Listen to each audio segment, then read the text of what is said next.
Ahoana Marina Ahoana Izao Fanomanana Kajikajy Maloto Ataon'Ny Mpitondra amin'ny fifidianana izao. 2 volana sisa dia ho tapitra ity ny taona 2024. Izany hoe miazakazaka ny fotoana ary tsy hoela dia tapitra ny fotoam-piasany ny andro rajoelona. Midika izany fa ho avy tsy hoela ny fifidianana ary hipotra tsikelikely amin'izao ireo izay maniry hitondra ny tany sy ny fanjakana. Raha tiana ny isiny ny fifidianana madio, tsy misy osoka ary ekeny rehetra, dia ny fanomanana ny lisam-pifidianana miainga eny amin'ny fokotany ka hatrany amin'ny seny, ny fisian'ny seny tena maleo tena ary tsy mitongilana amin'ny mpitondra, ny fijoroany HCC ho tena mpitsara tsy miangatra, tsy manao politika, tsy voabaiko ny mpitondra ary tsy voavidim-bola no ilaina. Manampy ireo dia ny tsy fampiasana ireo rafim-panjakana eny anivon'ny faritra, distrika ary ny komina manerana ny nosy. Raha tsy feno ireo fepetra ireo dia atahorana ny isian'ny korontana aorian'ny fifidianana satria mety fifidianana feno osoka no hitranga. Izany anefa dia tsy ho tombontsoa ny firenena mihitsy. Raha malala ny zavatra mitranga tamin'ny fanomanana ny fifidianana tamin'ny taona 2024 iny dia ny fisian'ireo doublon aman'alina izay ny filoha-levitry ny seny ihany no namoaka izany tamin'ny fomba ofisialy, kanefa dia nodiny seny tsy nahitsitsotra fotsiny izao. Nolazay ny filohan'ny seny mihitsy aza moa tamin'izany fotoana izany fa tsy misy fiantraikany teo amin'ny valim-pifidianana ireny, na de aman'aliny be izao aza ny doublon tao anatin'ny lisam-pifidianana. Tsy izay ihany fa voalaza ihany koa tatoato fa niaiky ihany ny filohan'ny HCC teo aloha dia Izao Rakotoarisoa izany mikasika ny fifidianana tamin'ny 2024 iny, arak'izao voalaza ny profesora James Ratsima izao. Nareo tsy manam-pahaizan'ireo, nareo mpampianatra ireo mba retovoko manao marina. Voalohany kianiko amin'izany dia le Izao Rakotoarisoa tena tsy mety ny zavatra nataony. Efa pitenao firenena dia zay anao vao miteny hoe fantatra nefa tsy lany izy, fa natao ohatr'izay hoe mipotika amin'ny firenena, isy zava-doza izy eo amin'ny firenena. Inona zany? Efa manomboka miaika eny zao nandangy ianao fa mielika nataonao fa zany ve tsy pénalement responsable? Responsable totalement. Ary mendrika zavatra trahison zany faniry. Trahison, haute trahison zany, nefa ianao mpanao lalàna. Toraka zany izy menakafo tao amin'ny senia sy tao amin'ny HCC. Haute trahison zany, mendrika enjehany zany. Mazava tsara izany fa tsy lany akory andro rajoelona tamin'ny fifidianana iny. Izany hoe tsy manao ny andraikiny nanankinana tamin'ny araky ny lalàna ny HCC, fa na vao vidy vola na HCC manao politika no nisy.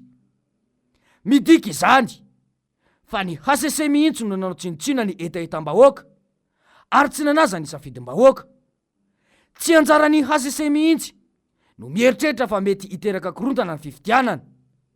Ny anjarany dia mampiatra ny lalàna araky ny tokony ho izy, fa tsy manao ny asa ny mpitandro ny filaminana. Ny HCC natao hiaro ny lalam-panorenana indray zany no manitsakitsaka izany. Araky ny angom-baovao azonay dia ray izao fa misy fivoriana izay nantsona ny gouvernoura rehetra ary ny mera sasantsasany any amin'ireo distrika 700 izay notarian'ny prime ministra sy ireo ministra sasantsasany ao anatin'ny gouvernemanta any Antsirabe. Raha ny vaovao azo dia mikasika tanteraka ny fifidianana amin'ny taona 2024 ka fandaniana indray any rajoelona ny resaka. Mazava ho azy moa fa de misy ny fanambatambazana ireo bentanana ireo ka omena moto sy fitaovana informatika isaky ny komina izy ireo. Raha tsoriny izany dia efa miditra ao amin'ny dingana faharoa ireo mpitondra amin'ny Kajikajy Maloto rehetra mba hahafahany manodina indray ny safidim-bahoaka. Raha voalaza teo aloha fa miaingany amin'ny fokotany ny fanamboarana ny lisam-pifidianana dia izao efa mamory sahady ireo ben'ny tanàna zay afaka aminao ny asa maloto amin'ny fifidianana ny mpitondra. Ireo ben'ny tanàna ireo no akaiky ny fokotany amin'ny fatra rehetra any, ka ireo no anaramaso izany fanaovana lisam-pifidianana izany. Azo lazaina avetrany fa dia izy tokoa ny filalaovana izany lisam-pifidianana izany, ary mety tsy tafiditra ao mihitsy ireo olona zay mety ho fantatr'izy ireo fa tsy hifidy ny kandidam-panjakana. Moramora ho azy ireo moa avy eo ny mikirakira izany satria ny lehiben'ny distrik dia eo ambanin'ny fiadidiny ny ministerany atitany, ka azo mena baiko midina satria mpiasa mpanjakana. Ny tiana olona zainy dia raha mbola mampiasa an'ireo lehiben'ny distrik na ny prefet ireo ny seni, izay tsy aivina fa ratsa mangaika ny seni dia tsy misy mihitsy ny faleovantena ny seni sy ny fikarakarana ny fifidianana madio. Io fivoriana io dia manamarina ny voalaza ny filohan'ny antokotiko i Madagasikara tany Tomasina. Hoy mantsy izy hoe ny président de république am'izao fotoana izao io, mino aho ary fantatro fa mbola hirotsaka io, ary raha mirotsaka koa dia manana droit hanendry olona ao amin'ny seni. Dia noho izany zany dia tsy indépendant io satria izy ao amin'ny fahefana dia hanendry olona samy zareo ihany. ny tiana olona zainy dia tokony ifo amin'ny toromasony amin'izay ireo zay mihevitra fa hirotsaka ho fidiana ho filohan'ny repoblika, ary ihany koa ireo antoko politika androtsaka na hanohana kandida amin'izao zava-misy mitranga eto amin'ny firenena izao. Ny tombotsoan'ny firenena no katsainy, ka tokony tongasaina daholo ireo heryvelona mba hiaro izany. Izany no fototry ny tena fitiavan-tanindrazana. Efa hita ny vokatry ny tsy fahombiazana sy ny vokatry ny fitantanany izao mpitondra izao. Niletika any anaty antsana ny fahantrana ny vahoaka malagasy, ary tsy mbola nanao laharam-pahamehana ny tombontsom-bahoaka mihitsy ny mpitondra. Izao anefa izy mihevitra fa tokony mbola hijanona eo indray. Raha dinina tokoa izany tetika sy kajikajy politika ny mpitondra mba ahafahany miaro ny sezany, dia natao aloha izay fomba rehetra ahafahana mifehy ny rafitra rehetra mpikarakara ny fifidianana. Natomboka izy ireo tamin'ny HCC izany, ary vitany iny satria azy daholo ireo mpikambana rehetra ao amin'ny HCC. Ny toy izany dia natao daholo ihany koa ny fomba rehetra nazahoana ny ankamaroan'ny mpikambana ao amin'ny seni. Efa niarahana hita izany arak'izao fanazavana nataony filomarin-karavalomanana izao tany Tomasina. Aniza sena 100% anazy ao amin'ny fitondrana daholo. Noho izany zany tsy maintsy olona mpomba amin'ny fitondrana koa ny ao. Ny fahatelo, antemeram-pirenena dia hifidy olona anankiray koa ho ao amin'ny membre seni. Io zany le commission électorale nationale, atreo fotsiny aloha ny resahako mbola tsy asiko indépendant. Commission électorale nationale fotsiny aloha hatramin'izao. Nga vitan'izay ihany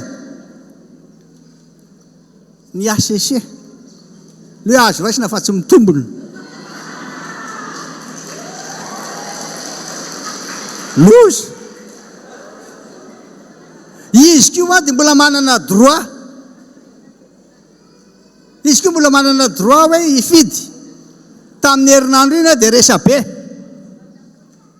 mbola manana droit hifidy ihany koa izy ireo. Olona anankiray dia mino zany tsika fa mbola olona zareo ihany eo. Dia raha ireo fotsiny jerevana dia hita fa tena mirona amin'ny tsy mahay indépendant azy ireo. Mazava ho azy izany fa dia mipomba ny mpitondra sy mpandray baiko avy amin'ny mpitondra no ankamaroan'ny mpikambana ao amin'ny seni. Voafeny tanteraka izany io rafitra mpikirakira fifidianana io. Tsy misy fanantenana mihitsy fa aleo tena ny seni ary ikarakara fifidianana madio tsy misy osoka. Izany hoe ny rafitra roa lehibe izany dia ny seni sy ny HCC dia eo ambanin'ny vahony ny mpitondra daholo. Ireo ny dingana voalohany sy ny faharoa nataon'ny mpitondra mba ahafahany manao izay alany indray any rajoelona. Ny dingana fahatelo moa izany dia izao efa tomboka izy ireo amin'ny fanambatambazana ireo olona eny amin'ny komina sy ny distrika ireo.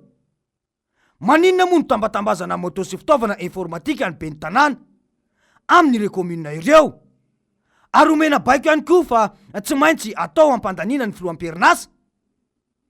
Rehefa azony mpitondra ireo ben'ny tanàna ireo dia voafehiny tanteraka ny rafitra rehetra mpikirakira ny fifidianana, ka tsy hisy mihitsy izany fifidianana marina izany. Noho izany dia izao mbola misy ny fotoana ary mbola ahafahana misoroka izany kajikajy maloto izany, dia tsy misy afa-tsy ny fanaovana fikoanandoha iarahany hery velona rehetra, na mpanohitra, na mpitondra, na fiarahamonim-pirenena, arak'izao antso natao ny filoha Fanomanana izao no vahaolana. Mahafantatra, mahalala ary mahay ny hoe tsy mandeha araka izay tokony heverana azy ny CENI na ny hoe commission électorale nationale dia nijanona treo, fa tsy ao le hoe i ny atao hoe i dia l'indépendant. Commission électorale nationale indépendante dia davitsika tena indépendant fa tsy miankina amin'ny fitondrana, tsy miankina amin'ny izy fa tena manana ny indépendance izy, maleo tena afaka manapaka tsara zay fanapahan-kevitra hoe zao ny fandehan'ity. Noho izany zany tokony hisolo tena iraisany rehetra, zay mahatonga angataka hoe sy miantso ireo olom-pirenena rehetra, ny firaisamonim-pirenena, any ray aman-dreny am-panahy efa efoka emma sy ireo fivondronana maro mpanao politika rehetra mba hikondoha dia miara-mandinika zao mamety an'ity fifidianana ity, zao mety an'ity CENI ity le commission électorale nationale ou indépendant. Tsy ho tanteraka anefa izany raha tsy samy joro daholo ny antoko politika rehetra, ny fiarahamonim-pirenena ary ny vahoaka manontolo. Ilaina ny misoroka dieny izao ireo olana mety ateraka izao kajikajy maloto ataon'ny mpitondra izao, ireo ben'ny tanàna, ireo lehibe ny distrika ihany koa, dia tokony ho tonga saina sy ampiseho izany fitiavan-tanindrazana izany fa mijaly ny vahoaka noho ny fahantrana. Aza dia variana amin'ny tombontsoa kely mandalo fa ny tombontsoam-bahoaka no aoka ho ampanjakana. Adiditsika rehetra ny misoroka ny korontana mety hitranga amin'ny fifidianana noho ny fiziriziriny mpitondra anao ampimamba ny rafitra rehetra mpikarakara ny fifidianana izao. Koa mbola tsy handray andraikitra ihany ve isika fa ahoana marina e!